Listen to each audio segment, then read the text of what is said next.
દાહોદ જિલ્લાના મનરેગા કૌભાંડમાં મંત્રીના બે પુત્રની ધરપકડ થઈ છે. તેને લઈને વિપક્ષે સરકારને બાનમાં લેવાનો પ્રયાસ કર્યો છે. આજે આમ આદમી પાર્ટીના પ્રદેશ પ્રમુખ ઈશુદાન ગઢવીએ પત્રકાર પરિષદ યોજી હતી. તે પત્રકાર પરિષદમાં તેમણે મંત્રી બચુ ખાબડના રાજીનામાની માંગ કરી છે. તેમણે કહ્યું છે કે મંત્રી તરીકે જે સેવા આપી રહ્યા છે બચુ ખાબડને, તેમના જ પુત્ર કૌભાંડ કરે તો તેઓ આ પદના લાયક નથી. શું કહી રહ્યા છે આ મામલે ઈશુદાન ગઢવી, વિગતે વાત કરીએ.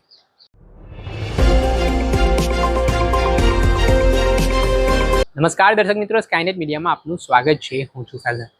દાહોદ જિલ્લાના ધાનપુર તાલુકો અને દેવગઢ બારિયા તાલુકામાંથી 71 કરોડ રૂપિયાની આસપાસ મનરેગા કૌભાંડનો મામલો સામે આવ્યો છે. મામલે દાહોદ બે ડિવિઝન પોલીસ સ્ટેશન ખાતે રાજ્ય સરકારના મંત્રી બચુ ખાબડના બે પુત્ર કિરણ ખાબડ અને બળવંત ખાબડ સામે ગુનો પણ દાખલ થયો છે. અને મંત્રીના પુત્ર આ કૌભાંડમાં સામે આવ્યા બાદ રાજકારણ પણ ગરમાયું છે. ભારતીય જનતા પાર્ટી હવે ભીંસમાં મુકાઈ હોય તેવી સ્થિતિનું નિર્માણ થયું છે. વિપક્ષ દ્વારા મોરચો ખોલી દેવામાં આવ્યો છે. આ મામલે હાલ તો બે તાલુકામાંથી આટલો કૌભાંડ છે, પરંતુ અન્ય જગ્યાએ જે આ કોન્ટ્રાક્ટ લેવામાં આવ્યો છે તેમાં હજી તપાસ કરવામાં આવશે. તો આ 300-400 કરોડની આસપાસનો કૌભાંડ હોય તે પ્રકારના આરોપો વિપક્ષ દ્વારા કરવામાં આવી રહ્યા છે. આ મામલે આજે આમ આદમી પાર્ટીના પ્રદેશ પ્રમુખ ઈશુદાન ગઢવીએ પત્રકાર પરિષદ યોજી હતી. તે પત્રકાર પરિષદમાં તેમણે મંત્રી બચુ ખાબડના રાજીનામા સુધીની માંગ કરી છે ને તેઓ આ પદના લાયક નથી તે પ્રકારના પણ તેમણે સવાલ ઉઠાવતા શું આરોપ કર્યા છે તે સાંભળી લો. આમ આદમી પાર્ટીની પત્રકાર પરિષદમાં આપ સૌ પત્રકાર બંધુઓનો સ્વાગત છે. આજે ખૂબ અગત્યના મુદ્દાને લઈને આપની સમક્ષ અમે હાજર થયા છીએ. મિત્રો, જે પંચાયત મંત્રી છે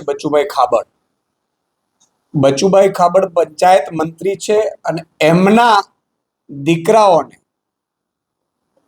અને એમના ભાણેજો જે મનરેગા યોજનામાં પણ એમણે હોદ્દાઓ આપી દીધા હતા એજન્સીઓમાં, એ લોકોએ આ 3 ગામમાંથી જો 70-71 કરોડનું, 3 પંચાયતોમાંથી 71 કરોડનું આવ્યું તો હજી તો 20 બીજી 17-18 પંચાયતો તો બાકી છે.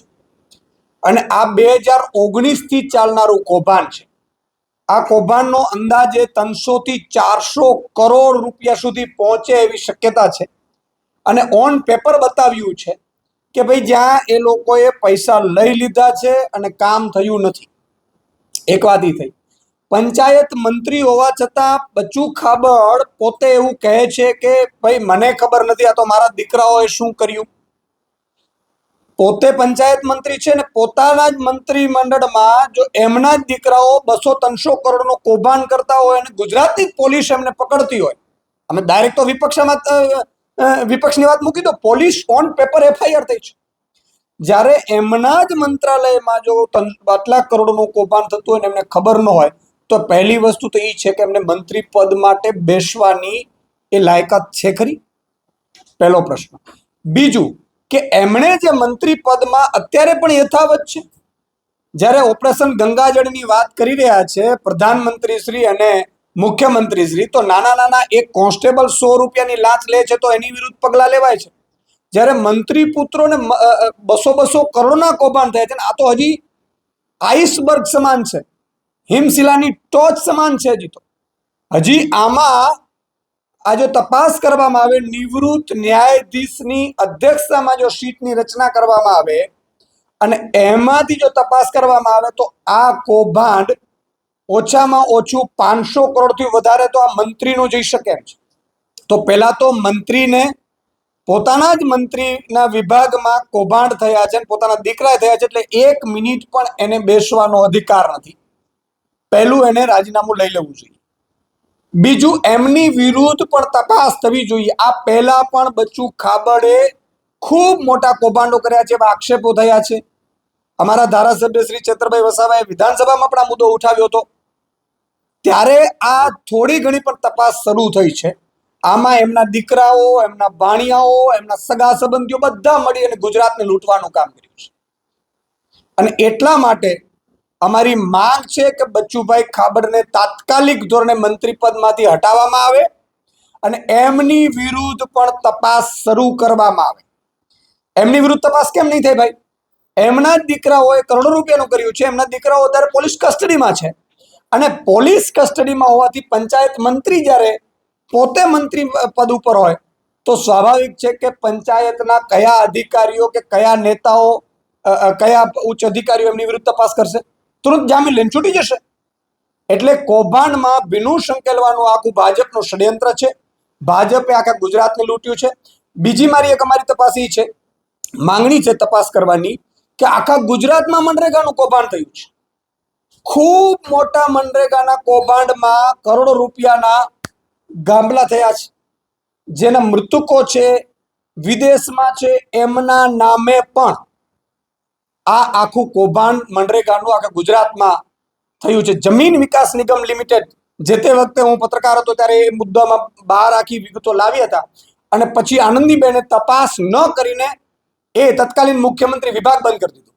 અત્યારે મનરેગાની જેટલી પણ યોજનાઓ, જેટલા પણ નાણાં આવે છે યોજનામાં, એ ગરીબોને 100 દિવસની રોજગારી આપવા માટે આવે છે. એક ગરીબને 100 દિવસની રોજગારી મળે તો એમનું ઘર, એનું કરિયાણું ચાલે, એટલા માટેની આ યોજના છે. એમાં 60-40નો રેશિયો હોય છે, 60% મજૂરોના, 40% માલ સપ્લાયના. તો આ તમામ બાબતોમાં બહુ મોટા કૌભાંડ ભાજપના નેતાઓએ તમામ જિલ્લાઓમાં કર્યા છે. એમાં ગ્રામ વિકાસ એજન્સી નિયામક, ડીડીઓ, પંચાયત મંત્રી અને પંચાયતની આખી ટીમ, ટીડીઓ સહિતની, આ એમાં સંડોવાયેલી છે. આખા ગુજરાતમાંની તપાસ કરવામાં આવે એ મારી માંગણી છે. અને આ મામલે આગામી સમયમાં આમ આદમી પાર્ટી જલદ કાર્યક્રમો આપશે, જ્યાં સુધી બચ્ચુ ખાબડનો રાજીનામું નહીં લેવા. જી, આપણે સાંભળ્યા હતા આમ આદમી પાર્ટીના પ્રદેશ પ્રમુખ ઈશુદાન ગઢવી. તેમણે મનરેગા યોજનાને લઈને વાત કરી, જેમાં 100 દિવસ લોકોને રોજગારી આપવાની વાત હોય છે, પરંતુ કંપની દ્વારા બારોબાર જે ખોટા બિલો રજૂ કરવામાં આવ્યા અને જે સરકારની આંખમાં ધૂળ ઝોંકવામાં આવ્યું, લોકોના જનતાના ટેક્સના પૈસાનો જે ચૂનો ચોપડવામાં આવ્યો, તે મામલે તેમણે કડક કાર્યવાહીની માંગ કરી છે. અને સાથે જ આ મામલે બચ્ચુ ખાબડનો સરકાર રાજીનામું લે પોતાની સરકારમાંથી, તેવી વાત પણ કરી છે. ત્યારે જોવાનું કે આગામી સમયમાં ખરેખર સરકાર જે 0 ટોલરન્સ પોલિસીની વાતો કરે છે, ભ્રષ્ટાચાર મુક્ત ગુજરાત દેશની વાત કરે છે, તે ખરેખર મક્કમતાથી આગામી દિવસોમાં કાર્યવાહી કરે છે કે કેમ તે જોવું રહ્યું. દર્શક મિત્રો, સ્કાયનેટ મીડિયાને લાઈક કરી લો, સબસ્ક્રાઇબ કરી લો અને શેર કરવાનું ભૂલતા